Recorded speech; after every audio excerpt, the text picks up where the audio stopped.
Hey guys, welcome back to my YouTube channel. I hope आपने पिछला video देखा होगा और आपको बहुत अच्छा लगा होगा। सो गाइस, अब हम आज करने जा रहे हैं Newton's law of motion. So let's begin. आपको जैसे कि पता है एनएलएम ये बहुत कंफ्यूजिंग चैप्टर है और उसमें जो फोर्स रहता है उसके 3 main components will affect it, that is mass, weight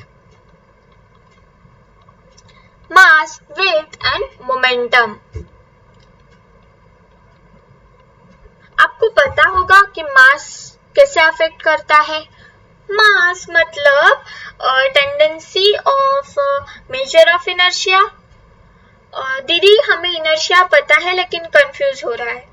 देखो, इनर्शिया मतलब resist its change, tendency to resist its change.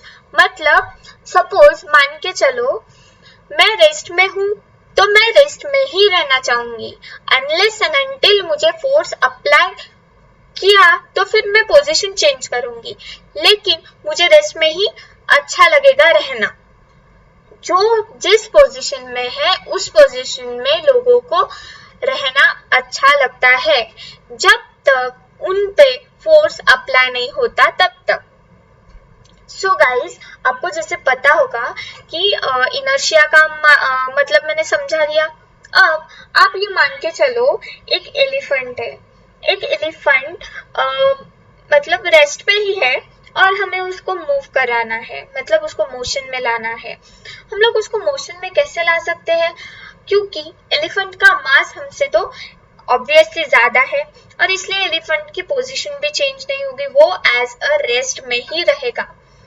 सो ये मास को अफेक्ट करता है, मतलब मास डिपेंड्स करता है और इनर्शिया को ज्यादा डिपेंड करने वाला कंसेप्ट है वो है मास। सो आपको जैसे पता होगा कन्वर्जेशन बहुत ज्यादा तकलीफ देती है हमें, किलोग्राम का ग्राम करो, ग्राम का किलोग्राम करो। सो मैं एक बोलती हूँ, वो आप रट्टा मारो नहीं तो आप लर्न कर सकते हो। That is 1 gram is equal to 1000, 1 kilogram is equal to 1000 gram. Okay, ये याद रखना। सो हमें जैसे कि पता है मास हो गया। अब वेट मतलब ग्रेविटी हम पे जो वेट लगा रही है, जो हम पे उसका डाउनवर्ड पुलिंग फोर्स अप्लाई हो रहा है उसको वेट कहते हैं और वो हम पे हमारे वेट पे ही डिपेंड रहता है। मतलब मैं आपको मान के चलो कि मैं और मेरे बेस्ट फ्रेंड है। मेरे बेस्ट फ्रेंड का वेलोसिटी तो सेम है, मैं और मेरी बेस्ट फ्रेंड चल रही है और वेलोसिटी उनकी सेम है दोनों की भी, लेकिन मुझे उसको पुश करना है, मुझे उसको धक्का देना है, तो मेन मुद्दा अफेक्ट करेगा दैट इज वेट। अगर मेरा वेट ज्यादा होगा तो ही मैं उसको पुश कर सकती हूँ, मेरा वेट उससे कम रहा तो मैं उसको धक्का नहीं दे सकती, उसकी पोजीशन चेंज नहीं कर सकती। मतलब weight it depends on the मास।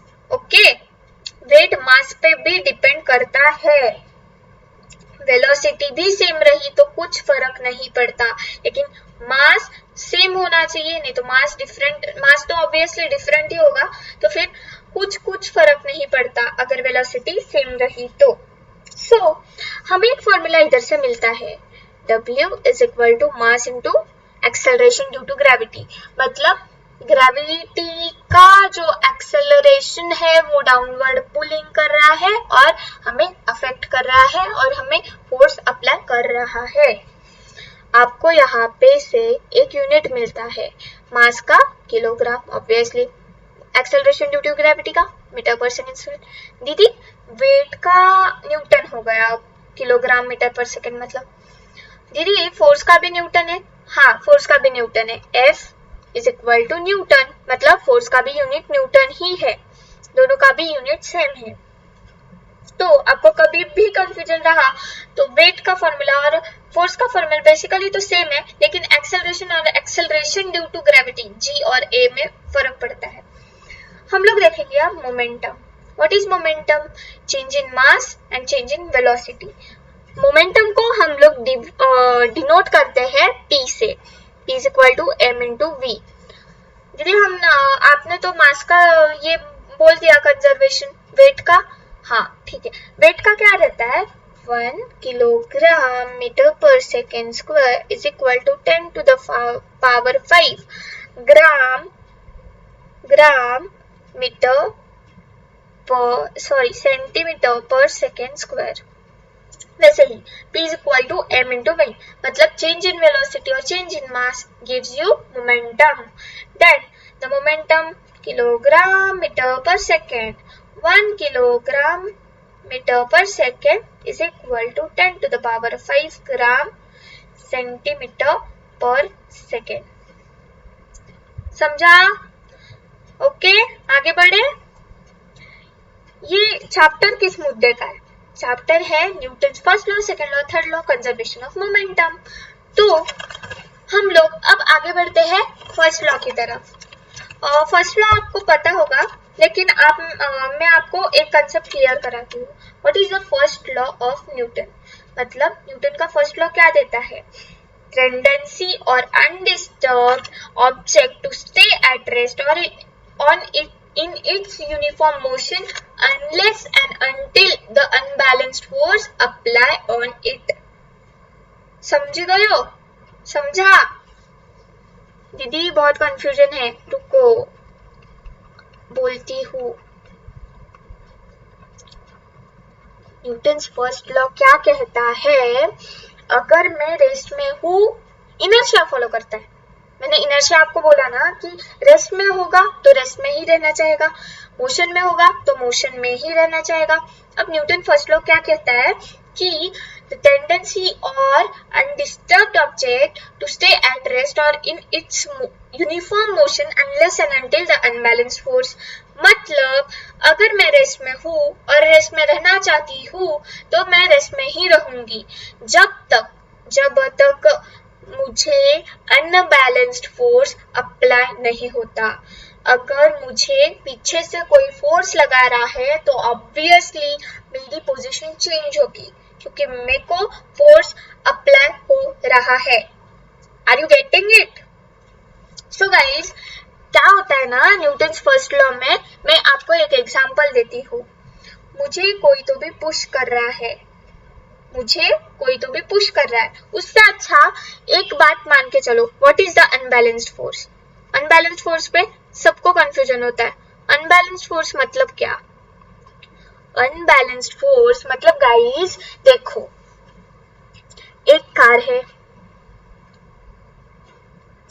है, उसको मैं फोर्स अप्लाई कर रही हूँ आगे से 20 न्यूटन, पीछे से 40 न्यूटन. दोनों से भी फोर्स लग रहा है, ज्यादा 40 न्यूटन लग रहा है, तो 40 माइनस 20 न्यूटन. यदि डायरेक्शन जिसका ज्यादा फोर्स अप्लाई हुआ होगा उस डायरेक्शन में वो कार मूव करेगी. समझा? Okay fine. दीदी ये तो हो गया अनबैलेंस्ड फोर्स, लेकिन फिर बैलेंस्ड फोर्स. ये देखो, एक ऑब्जेक्ट है, मैं उसको सेम फोर्स अप्लाई कर रही हूँ तो वो बैलेंस्ड फोर्स होता है, उसको अनबैलेंस नहीं कह सकते हैं. समझा आपको? देन क्लियर है? अब हम लोग आगे बढ़ते हैं, that is second law. Second law क्या कहता है? सेकेंड लॉ बहुत इंपॉर्टेंट है. Second law most important. Second law क्या कहता है? एक्सेलरेशन मतलब force is equal to mass into acceleration. Change in mass और change in acceleration gives you force. दीदी आप तो बोल रही हो कहाँ से आया, लेकिन ये देखो उसका डेरिवेशन भी बहुत इंपॉर्टेंट है. सो गाइस बेसिकली जो मोमेंटम रहता है वो फोर्स के डायरेक्टली प्रोपोर्शनल रहता है.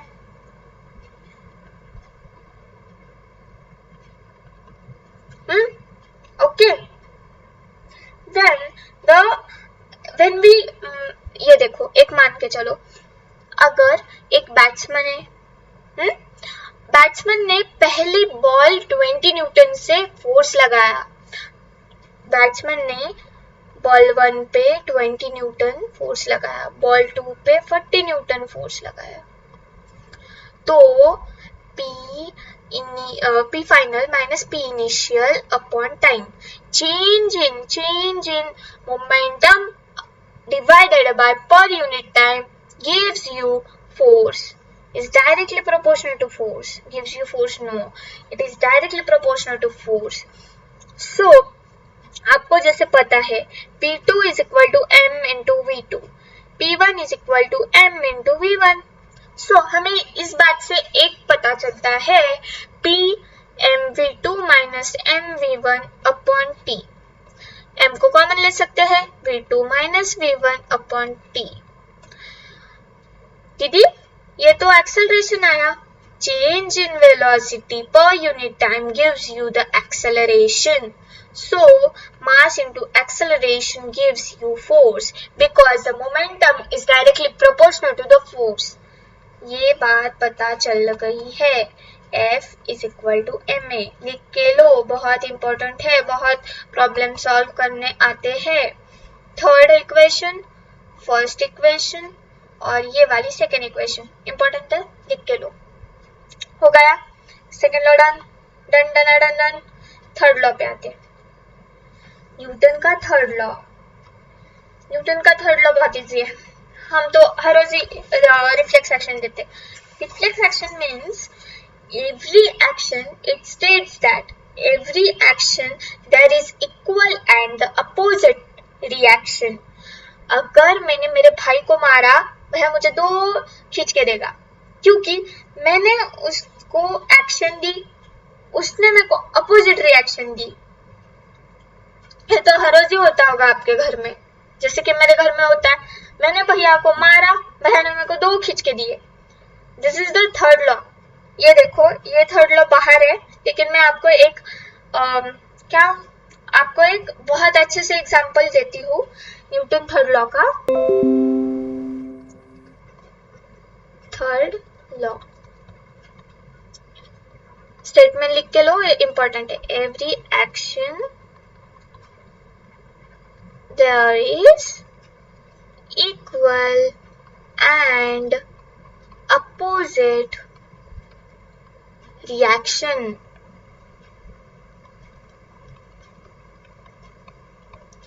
दीदी अगर एक ही चीज पे हम लोग एक्शन पुट कर रहे हैं तो रिएक्शन कैसे मिलेगी? नो नो नो नो, एक ही चीज पे हम लोगों ने अगर रिएक्शन पुट की, एक्शन पुट की, तो हमें रिएक्शन नहीं मिल सकती है. देखो, मैंने अगर एक वॉल को पुश किया, मैंने इस वॉल को पुश किया, तो वॉल भी मुझे बैकवर्ड फ्लो करा रही है. मैंने पुश किया, ये एक थिंग है, वॉल ने मुझे बैकवर्ड फ्लो किया, दूसरे थिंग है. मतलब दोनों अलग अलग चीजें हैं, और दोनों अलग अलग पे फोर्स अप्लाई कर रहे हैं और अलग अलग पे रिएक्शन दे रहे. Okay, are you getting it? Then the third law is completed. Now the concept is come, which is very important, and this example comes from it, that is conservation of momentum. Conservation of momentum.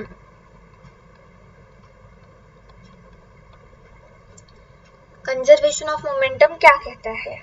एक block है, मास A जा रहा है uniform velocity से, initial uniform velocity से UA,